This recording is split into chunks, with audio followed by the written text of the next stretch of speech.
Welcome back, Gloom Chasers. Today we do the question every lawhound, challenge runner, and midnight lore theorist secretly argues about. Who in the sprawling, nightmarish, soul-forged multiverse is the strongest protagonist? If you want a short version, well, it's obviously Wolf from Sekiro, because every Souls protagonist can kill witches, monsters, dragons, hell, even gods, but none of these idiots can actually swim, except Wolf. But if you want a longer version, well, debate time. Who's the strongest Souls protagonist? That question explodes in 1,000 directions the second you whisper it in a Discord server. To keep it fair, we'll measure strength across 4 blended axes.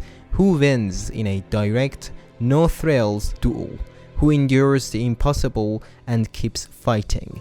What does this protagonist's victory actually do to the world? Do they stop an apocalypse?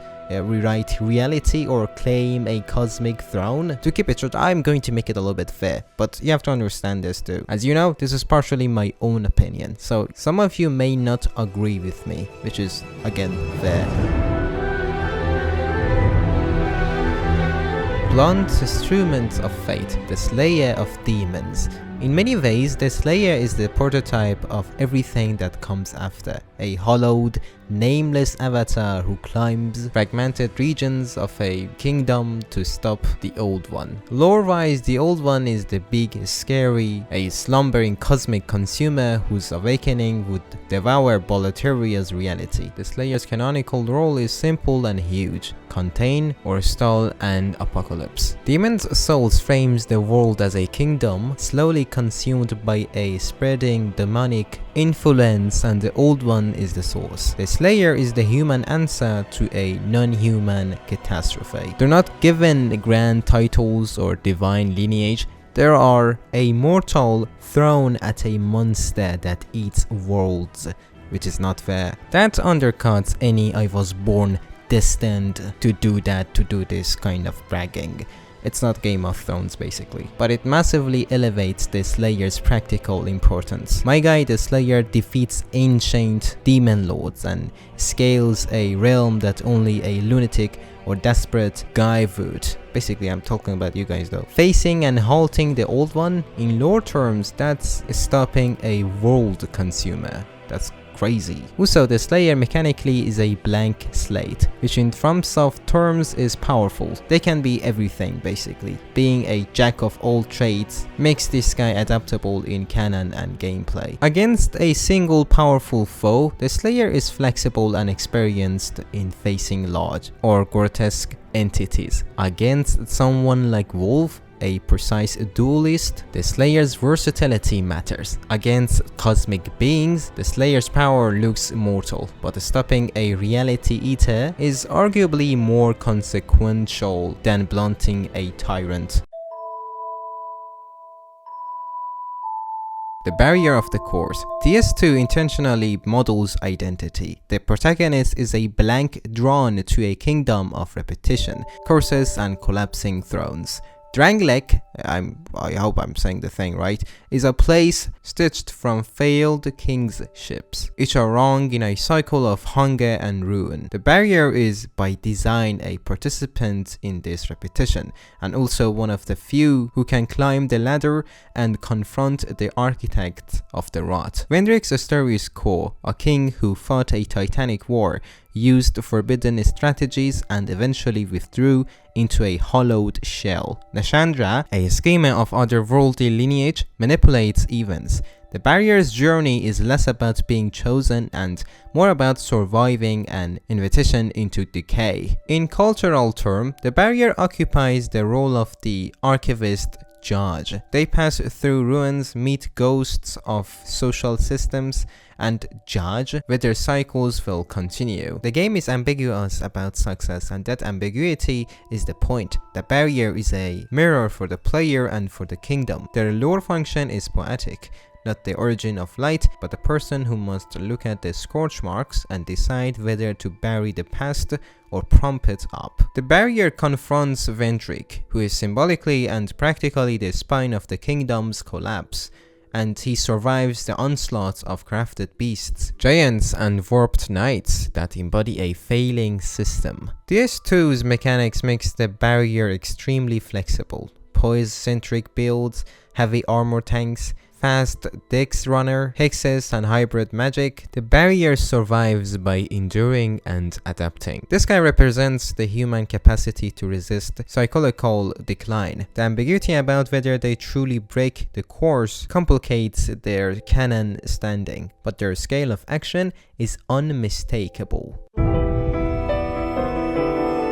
Entering the half-puppet, half-nightmare world of Lies of P. P is structurally different from the other protagonists. P's origin and the game's Belle Piqueux twisted fairy tale vibe make their power hinge on one principle: metamorphosis. P can be rebuilt, rewired, and literally redefined by choices. Krat is a city of dolls and lies, a stage where artifice and humanity collide. Lore threads show a society corrupted by lies, mechanical miracles, and contagion that turns people into puppets of obsession. P's narrative arc is about identity, becoming human, staying a puppet, or becoming something else entirely. P's companions and enemies narrate a social map. P's story is social commentary dressed as gothic fantasy.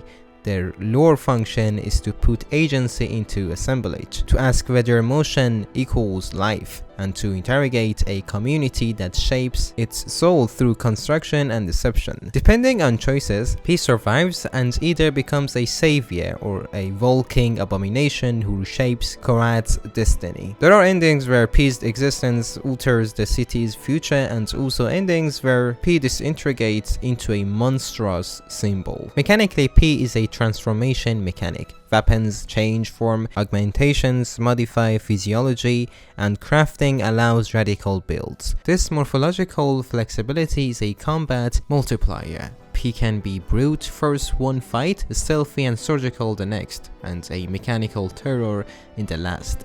Against purely physical combatants, P's bodily modification and transformable weapons present unpredictable counters. Against metaphysical protagonists, P lacks cosmic level leverage, but the potential to become something behind human should not be underestimated.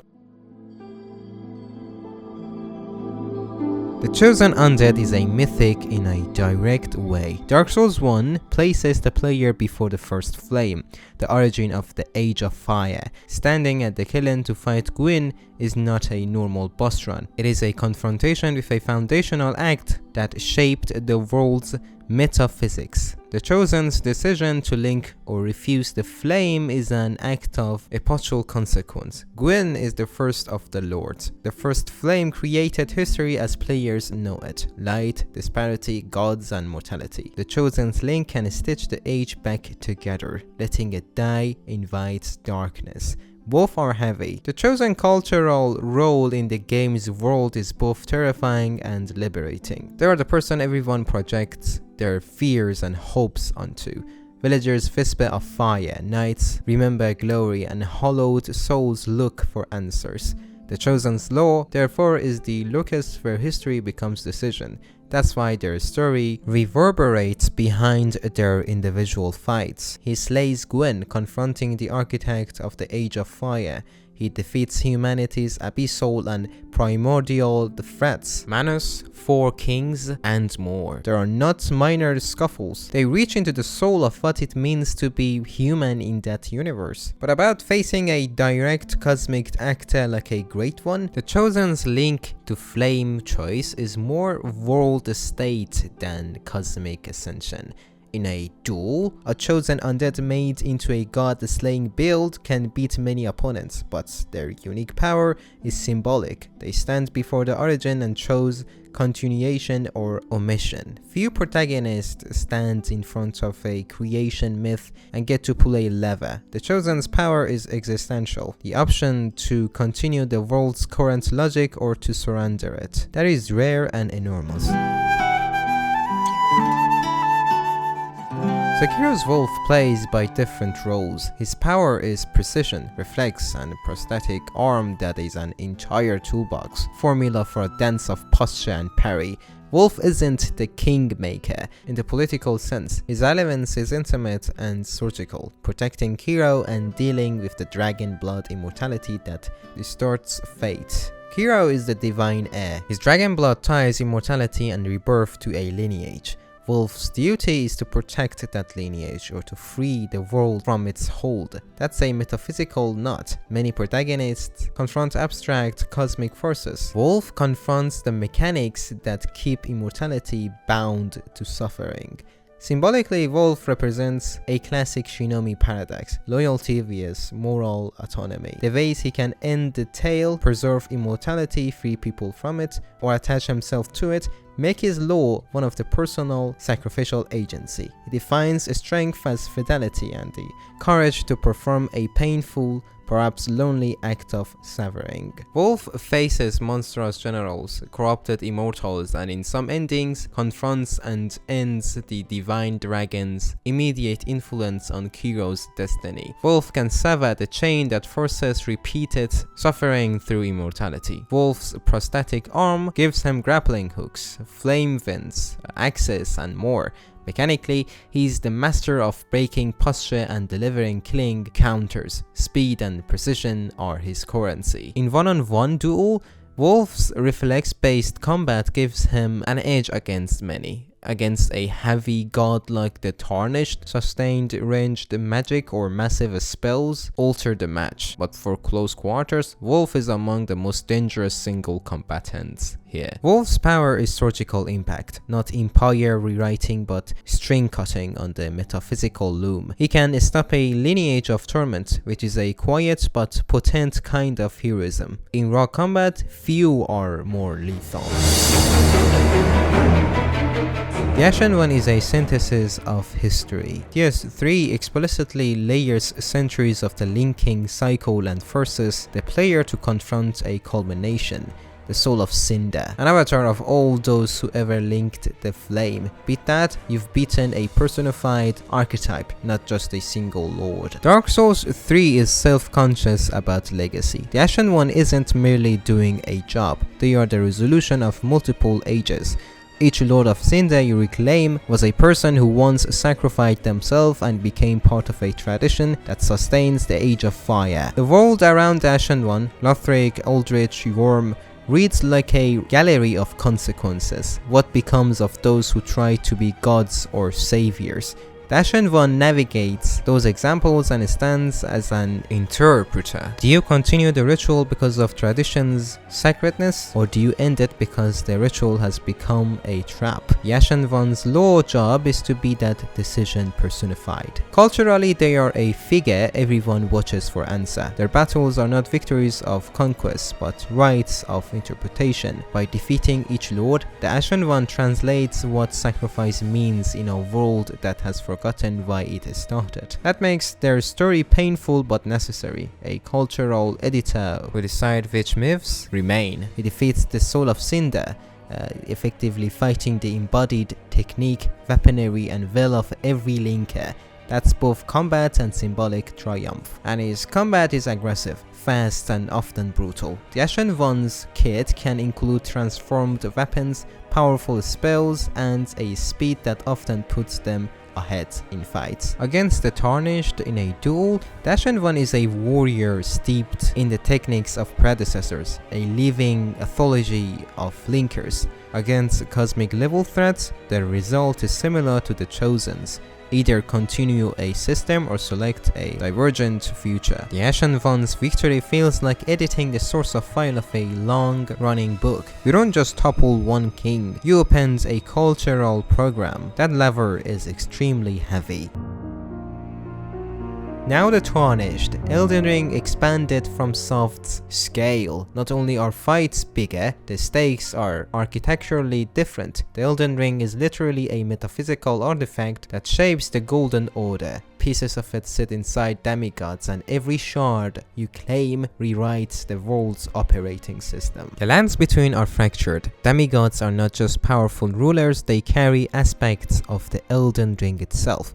The Tarnished path isn't only about killing powerful people, it's about taking those world-shaping fragments and choosing what order will rise. Mechanically and narratively, this is explicit authorship. Endings let you become Elden Lord, rule, reshape, or destroy the order. The Tarnished cultural identity is complex. In lore, they are alternately hero, opportunist, destroyer, and restorer. The NPC voices reflect the ambiguity. Some see a rightful lord returning, others see a conqueror who will impose their will. That ambivalence is crucial to the Tarnished thematic work. They are not the guardian of a single myth, but the author of the next myth. The man defeats demigods, Godric, Redon, Rykard, Millennia. Each is a metaphysical. They are basically, as I said, demigod. Reforging, mending, or shattering the Elden Ring. The final act is a literal rewrite, or a decision to break the machine. The man's toolkit is enormous. Sorceries, incantations, ashes of war,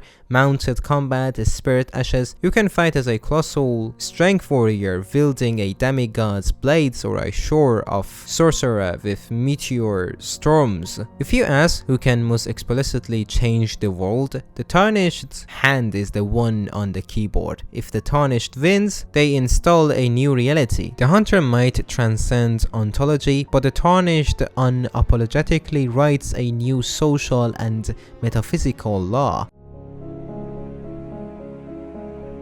The Hunter. Bloodborne sits at the intersection of visceral combats and cosmic horror. The Hunter's world is not built for the language of kings and rings, it's built from contact with wholly other intelligences, the Great Ones. Those entities don't just rule, they redefine what a rule is. The hunter lives, fights, and sometimes becomes something on that other side. Bjornam's affliction comes from insight and communication with the Great Ones. The Healing Church's research pried a door into cosmic consciousness and changed the human nature. The hunter moves in a place where knowledge becomes infection and the price of sight is transcendence or annihilation. Hunters are often lone figures whose identities are built from work and ritual. The hunt, the hunter's dream, the cadence of night patrols. That ritual identity grants them authority over the city's nightmare, but the cost is intimate. Inside it strips away innocence. The hunter's possible endings, kill the moon presence, accept its bargain, or become a new great one, are not just victories, they are ontological elections. Become the other and you cease to be simply human. Kill it and you return the world to an old ignorance. Those choices make the hunter's role the most philosophically destabilizing. Culturally, hunters are both heroes and symptom. Bjornam praises them for the hunt but is also rotting from it. The hunter's story, therefore, is a mirror of modernity, love of knowledge, and the price that comes with opening doors that were perhaps meant to stay closed. This guy faces creatures that are less strong and more ontologically alien. Cleric Beast, Father Gascoigne, Lawrence, the One Reborn, and ultimately Orphan of Cos or the Moon Presence. Bloodborne's combat reward aggression, transformation, and application of insight as a stat, turning knowledge into power. Mechanically, the hunter often fights faster and more aggressively and more violently than Soul's protagonists. Against the Tarnished world writing, the hunter proposes a different kind of supremacy, ontological. The hunter's contact with Great Ones puts them in a position to transcend human categories. That's a power that may either sit above or beside the Tarnished's authorship. If the hunter becomes a Great One or slay the Orphan of Cos, the outcome is not new law but new order of being, a more radical transformation. If the question is who has the potential to change the kind of existence people have, the hunter is uniquely placed. The Tarnished can dictate rules for the world, the hunter can usher in a different tier of reality. So the tidy answer is it depends. If the strongest means explicit in-game authorship of a world's order, the Tarnished has the cleanest case. They take the Elden Ring's pieces and can literally legislate a new age. If the strongest means ontological transcendence, the hunter is terrifyingly plausible. Contact with great ones puts them on another axis of being entirely. But let's be generous. Strength is a multi-headed thing. For dueling finesse, Wolf is surgical. For legacy and symbolic weight, the Chosen and the Ashen One are a pottle. For adaptability and unpredictability, P and the Slayer bring unique edges. The barrier is the stubborn hammer that breaks kings. If you want a single crown to hang above the mantle, I'll give the Tarnished the nod for most world shaping, but the Hunter gets the trophy for most dangerously unknowable. Both are winners in different courts, but I love Hunter more. Thank you for watching. If you liked this video, please like and subscribe, and until next time, don't you dare go hollow.